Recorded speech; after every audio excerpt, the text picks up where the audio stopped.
Welcome to another video. आज का जो हमारा टॉपिक है वो है एंटी मस्करिन ड्रग्स। हम स्टार्ट कर रहे हैं। जैसे कि प्रीवियस वीडियो में हमने क्लासिफिकेशन कर ली, उसमें हमने anti muscarinic and the anti nicotinic drugs को क्लासीफाई किया था, और ये दोनों हैं कैटेगरी किसकी, एंटी कॉलिन ड्रग्स की। अब तो एंटी मस्करिन ड्रग्स में पहले नॉन सेलेक्टिव करते हैं। नॉन सेलेक्टिव में पहले हमने कहा था कि कौन सी ड्रग थी, एट्रोपिन। ठीक है, वेरी वेरी इंपॉर्टेंट, इसको डिटेल में करेंगे। ठीक है, एट्रोपिन। अब एट्रोपिन जो है बेसिकली ये टर्शरी अमाइन है। ठीक है, टर्शरी अमाइन। टर्शरी अमाइन का मतलब है कि इसके स्ट्रक्चर में 4 अमाइन होंगी। ठीक है, टर्शरी अमाइन। और ये एक्सट्रैक्टेड किस पे होगी, ये एट्रोपा बेलाडोना से एक्सट्रैक्टेड है। एट्रोपा बेलाडोना एक प्लांट है, बेलाडोना, उधर से ये एक्सट्रैक्टेड की गई है। अब देखें टर्शरी अमाइन है, तो टर्शरी अमाइन जो होती हैं वो लिपिड सॉल्युबल होती हैं। ठीक है, अब जो लिपिड सॉल्युबल होगी तो ये क्रॉस जो बायोलॉजिकल मेम्ब्रेन्स होंगी वो इजीली कर लेंगी। अब जो बायोलॉजिकल मेम्ब्रेन मतलब क्या, कि ये ब्लड ब्रेन बैरियर को इजीली क्रॉस कर लेगी और इसकी एब्जॉर्प्शन भी गट से इजीली होगी। ठीक है, तो इसका एक्शन मतलब क्या है, पेरीफेरी पे भी है और सीएनएस पे भी है एट्रोपिन का, क्योंकि ये ब्लड ब्रेन बैरियर को क्रॉस करती है। और जो इसका एक्शन होता है वो लास्टली जो होता है 4 घंटों तक होता है। ठीक है, 4 आवर्स तक एक्शन है। और अगर आई पे हम मतलब इसको डालें एज आई ड्रॉप्स तो ये डेज तक चलता है, डेज ऑन आई। ठीक है, इसके सारे जो नोट्स हैं वो आपको मिल जाएंगे इंस्टाग्राम पेज पे और फेसबुक पेज पे। अगर हम इसकी एक्शंस की बात करें तो आई पे जो एक्शन है इसके, आई पे इसके 2 एक्शन होते हैं। एक मिड्रासिस काज करवाती है। ठीक है, अब ये मिड्रासिस कैसे कार्य करवाती है, देखें ये एट्रोपिन है। एट्रोपिन क्या है, एंटी मस्करिनिक ड्रग है। हमें पता है कि जो पीपल होती है हमारी, ठीक है, पीपल में दो टाइप्स के जो है मतलब जो आयरस होती है उसमें 2 मसल्स होते हैं। एक पीपलो कंस्ट्रक्टर होता है, दूसरो पीपलो डायलेटर होता है। जो पीपलो कंस्ट्रक्टर होता है उस पर जो है ना मस्करिन रिसेप्टर होते हैं, M3 टाइप। अब जब एंटी मस्करिनिक ड्रग हम एट्रोपिन देंगे तो वो रिसेप्टर क्या होंगे, ब्लॉक हो जाएंगे। ब्लॉक हो जाएंगे तो मतलब क्या, पीपल की कंस्ट्रक्शन नहीं होगी। जब कंस्ट्रक्शन नहीं होगी तो क्या होगा, डायलेशन हो जाएगी, क्योंकि पीपलो डायलेटर ओवरकम कर लेगा उसको। जब डायलेशन हो जाएगी तो उसको हम बोलते हैं मिड्रासिस। ठीक है, मतलब डायलेशन ऑफ पीपल। मैंने मैकेनिज्म समझा दिया कैसे करें, मतलब कि जो कंस्ट्रक्टर पीपीली मसल है उसको ये ब्लॉक करती है। अब वो जब रिलैक्स होगा, मतलब ब्लॉक करने का मतलब रिलैक्स होगा तो क्या होगी, डायलेशन हो जाएगी, तो मिड्रासिस। दूसरी ये काज करवाती है साइक्लोप्लेजिया। ठीक है, अब साइक्लोप्लेजिया का मतलब है कि inability to focus the near objects. ठीक है, मतलब अकोमोडेशन जो रिफ्लेक्स होता है वो हमारा लॉस हो जाएगा। अब ये कैसे हो रहा है, देखिए हमारा एक मसल होता है जिसको हम सिलियरस मसल बोलते हैं। अब सिलियरस मसल पे जो होते हैं वो मस्कुलर रिसेप्टर मौजूद होते हैं। ठीक है, अब नॉर्मली क्या होता है कि जब हम नियर भी मतलब फारवियन को देखते हैं, फिर उसके बाद हम अगर अकोमोडेशन करते हैं नियर ऑब्जेक्ट पे, तो क्या होता है कि हमारा जो सिलियस मसल होता है वो कॉन्ट्रैक्ट होता है, और जब कॉन्ट्रैक्ट होता है तो हमारा जो लेंस होता है वो ग्लोबुलर हो जाता है। ठीक है, जब ग्लोबुलर हो जाता है तो हमें ऑब्जेक्ट को फोकस करने में ईजिली होती है, ये अकोमोडेशन रिफ्लेक्स होता है। अब जब हम ड्रग देंगे एट्रोपिन तो वो क्या करेगी, उस सीलियस मसल को ब्लॉक करेगी। जब वो सीलियस मसल ब्लॉक होगा तो क्या करेगा, वो रिलैक्स होगा, कंट्रैक्ट नहीं होगा। तो जब हम नियर ऑब्जेक्ट को देखेंगे तो वो मतलब रिलैक्स ही होगा। जब नियर ऑब्जेक्ट को देखेंगे तो वो कांटेक्ट नहीं होगा, तो रिलैक्स ही होगा। तो लेंस जो हमारा ग्लोबुलर नहीं बन पाएगा। जब ग्लोबुलर नहीं बन पाएगा तो हमें क्या होगी, ब्लरिंग ऑफ विजन, मतलब फोकस नहीं कर पाएंगे ऑब्जेक्ट को, ब्लरिंग ऑफ विजन हो जाएगी। तो हमें इसको बोलते हैं हम साइक्लोप्लेजिया। ठीक है, मतलब साइक्लोप्लेजिया क्यों हो रही है, due to the blockage of the ciliary muscle. ठीक है, relaxation of the ciliary muscle, ये हो गया। ठीक हुआ जी। अगर अब हम जीआईटी की बात करें तो जीआईटी पे ये क्या करवाते हैं, रिड्यूस मोर्टेलिटी करवाते हैं, रिड्यूस मोर्टेलिटी करवाती है।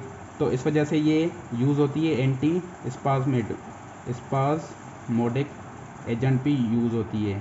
ठीक है, ड्यू टू दिस प्रॉपर्टी, क्योंकि एंटी मस्क करने के तो पैरासिटामोल खत्म हो जाएगी।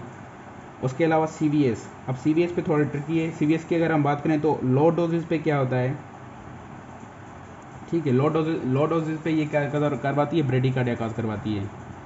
ठीक है, ब्रेडी कार्डिया काज करवाती है। अब वैसे एंटी कोलिनर्जिक के, एंटी मस्करने के, ठीक है, बट ब्रेडी कार्डिया कैसे करवा, देखें लेट सपोज ये एक प्रीसाइनेप्टिक न्यूरॉन है।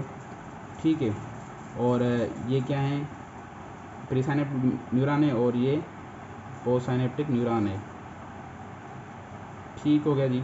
अब क्या होता है कि प्रीसाइनेप्टिक न्यूरॉन पे एक रिसेप्टर मौजूद होते हैं जिनको हम बोलते हैं ऑटो रिसेप्टर। मैंने बात की थी रिसेप्टर वाले चैप्टर में। ऑटो रिसेप्टर क्या होते हैं, ये ऑटो इनहिबिटेड रिसेप्टर होते हैं। ठीक है, अब इनका कैसे होता है प्रोसेस, जब एसिटाइलकोलिन रिलीज होगी, ठीक है, एसिटाइलकोलिन रिलीज हुई ठीक है। एसिटाइलकोलिन अगर इधर एक तो पोस्ट साइनेप्टिक पे अटैच होगी, बट क्या होगी कि इधर भी अटैच होती है। अब इधर जब अटैच होती है तो ये क्या होते हैं, ऑटो इनहिबिटरी होते हैं। जब एसिटाइलकोलिन इधर अटैच होगी तो ये ऑटो इनहिबिटरी होते हैं, तो ये क्या होंगे, ये एक्टिवेट हो जाएंगे रिसेप्टर, और फर्दर जो रिलीज ऑफ एसिटाइलकोलिन है उसको इनहिबिट कर लेंगे। ठीक है, ये नॉर्मल मैकेनिज्म होता है ऑटो रिसेप्टर इनहिबिटरी रिसेप्टर्स का।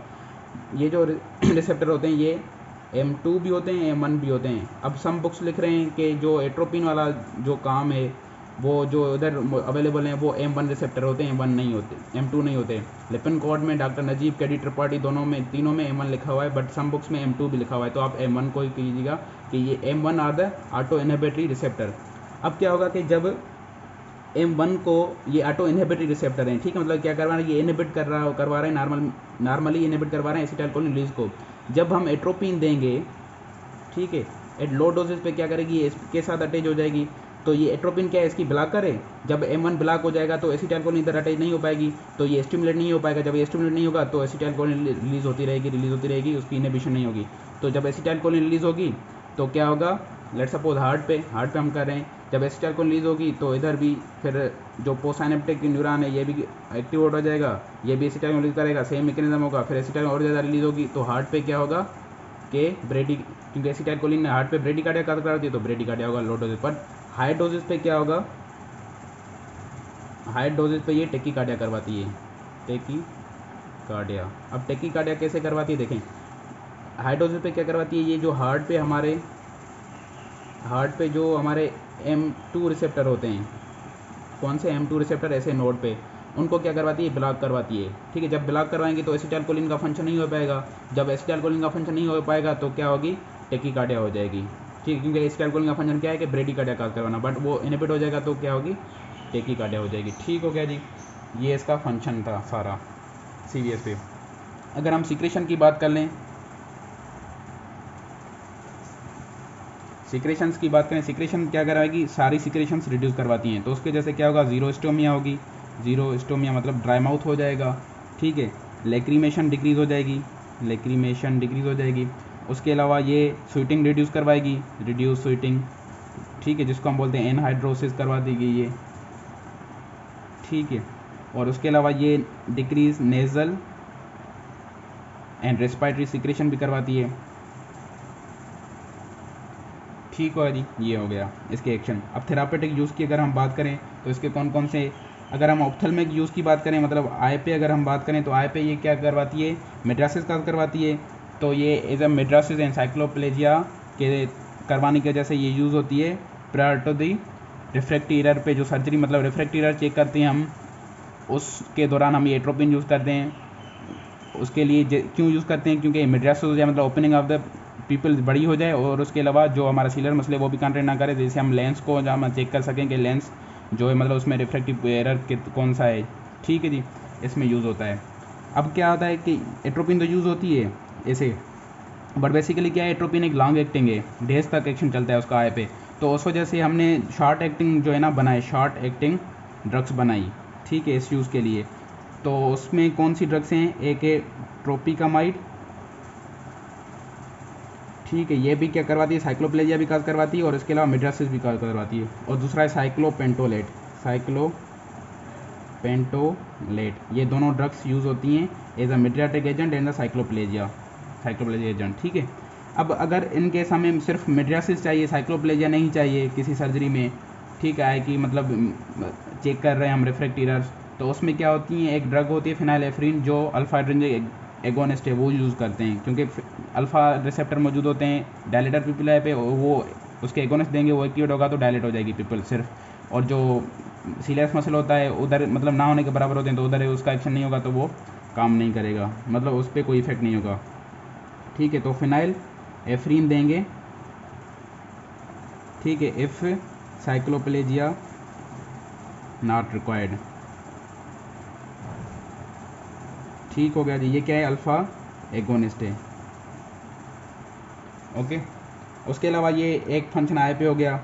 अगर दूसरा फंक्शन हम देखें तो ये एंटी स्पाज्मोटिक ड्रग है, एंटी स्पाज्मोटिक ड्रग है, क्योंकि हमें एक्शन देखा कि जीआईटी में ये मोटिलिटी डिक्रीज करवा रही है, तो उसके लिए एज एंटी स्पाज्मोटिक यूज़ हो सकती है। ठीक है, और उसके अलावा ये CVS में क्या करवा रही है, मतलब टेकिकार्डिया करवाती है, मतलब नॉर्मल थेरापेटिक यूजेस पे, तो ये टू ट्रीट ब्रेडिकार्डिया, ठीक है, ब्रेडिकार्डिया ट्रीट करने के लिए यूज़ होती है क्योंकि ये टेकिकार्डिया करवाती है।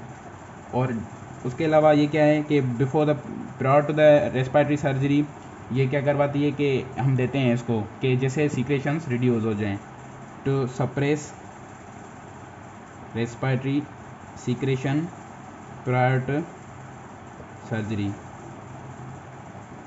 ठीक हो है जी। उसके अलावा इम्पॉर्टेंट फंक्शन बहुत ज़्यादा ये यूज़ होती है to treat organophosphate poisoning as well as carbamate phosphate poisoning. ये हमने पॉइजनिंग वाले चैप्टर में वीडियो में किया था, प्रीवियस वीडियो में, जो मतलब कोलिनर्जिक एगोनिस्ट वाले में, एंटी कोलिनर्जिक स्ट्रेस पॉइजनिंग वाले वीडियो में। अगर आपने वो नहीं देखा तो आप वो देख लें, ठीक है। तो उसे कैसे करवाती है। अगर हम इसकी साइड इफ़ेक्ट की बात करें एट्रोपिन के या जनरल जो एंटी मस्करिनिक होते हैं, ठीक है, वो क्या करवाते हैं। एक तो देखें साइक्लोप्लेजिया काज करवा रहे हैं तो बिलर्ड वियन होगा, बिलर्ड वियन। उसके अलावा ये मिड्रासिस भी करवाते हैं, ठीक है। उसके अलावा देखें ये क्या है, मोटिलिटी रिड्यूस करवा रहे हैं तो क्या होगी, कॉन्स्टिपेशन हो जाएगी, ठीक है। और उसके अलावा ये यूरिनरी रिटेंशन भी करवाते हैं क्योंकि ये M3 रिसेप्टर जो होते हैं यूरिन ब्लड उनको ब्लॉक करेंगे तो यूरिनरी रिटेंशन हो जाएगी, ठीक है। उसके अलावा ये क्या करवाते हैं, टेकिकार्डिया भी करवाते हैं, ठीक। और उसके अलावा अगर इसके CNS पे कौन से इफेक्ट हैं, CNS पे एक तो रेस्टलेसनेस होगी, ठीक है। अब रेस्टलेसनेस क्यों हो रही है, क्योंकि CNS में जो एंटी मस्कुलरिक एजेंट है वो ब्लॉक हो रहे हैं। और उसके अलावा हेल्यूसिनेशंस होंगी, हेल्यूसिनेशंस होंगी, ठीक है, कन्वर्जन होगी, और उसके अलावा कन्फ्यूजन हो जाएगा क्योंकि कोलिनर्जिक एक्टिविटी ब्रेन में जो कॉर्टेक्स में होती है वो मेंटेन करती है इन सबको, बट वो जब डिक्रीज़ हो जाएगी तो ये सारी चीज़ें आई, कन्फ्यूजन, कन्वर्जन, हेल्यूसिनेशन, रेस्टलेसनेस आएगी। लास्टली क्या होगा कि कोमा एंड डेथ हो जाएगी अगर ये टॉक्सिसिटी हो जाए। मतलब ये आती है टॉक्सिसिटी में, एट्रोपिन टॉक्सिसिटी में, ठीक है।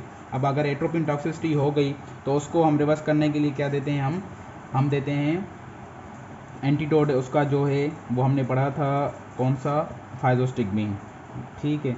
फाइजोस्टिग्मीन क्या है, इनडायरेक्ट एक्टिंग रिवर्सेबल एंटी जो कोलिनर्जिक स्ट्रेस एंजाइम है, कोलिनर्जिक स्ट्रेस एंजाइम उसकी क्या है, इनहिबिटर है, ठीक है, रिवर्सिबली। और फाइजोस्टिग्मीन क्या है, ब्रेन में जाती है, लिपिड सॉल्युबल है, तो इसलिए इसका जो एंटीडोट है वो क्या है, फाइजोस्टिग्मीन, ठीक होगा जी, एट्रोपिन पॉइजनिंग का। इधर ये था एट्रोपिन की तकरीबन डिटेल हमने कर ली है सारी, इसका therapeutic use, action, side effect, उसकी टॉक्सिसिटी और उसका एंटीडोट फाइजोस्टिग्मीन है वो हमने कर लिया। अब नेक्स्ट वीडियो में जो है हम दूसरी जो ड्रग्स हैं वो कर लेंगे। इस वीडियो में हमने कितनी ड्रग्स की, एट्रोपिन हो गई हमारी, ठीक है, और दूसरी हमने दो और ड्रग्स कर ली। कौन कौन सी, एक हमने की ट्रोपिकामाइड, और उसके अलावा साइक्लोपेंटोलेट, 3 ड्रग्स हो गई हमारी। ये तीनों नॉन सेलेक्टिव हैं, ठीक है। ये दोनों आई पे यूज़ होती हैं, ओनली आई पे to cause the mydriasis and cycloplegia before the examination, eye examination for the refractory errors, ठीक है जी। अब इधर हम वीडियो को ख़त्म करते हैं, इंशाल्लाह नेक्स्ट वीडियो में हम दूसरी ड्रग्स करेंगे। तब तक के लिए अल्लाह हाफिज़।